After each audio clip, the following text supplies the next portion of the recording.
Okay, wanted to show you how to remove the plastic bushing. It's in the front fork here on the MX650.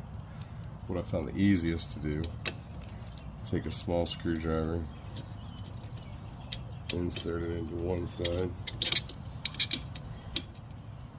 just to get that piece held back, and come over to your other side, guide it with your finger, and then pry up,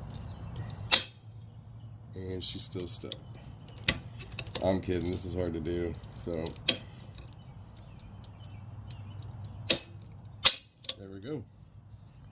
So now you can reuse this and save yourself 40 or 50 bucks. People are ripping off on these, so good luck, and I'll show you this sleeper razor when it's finished.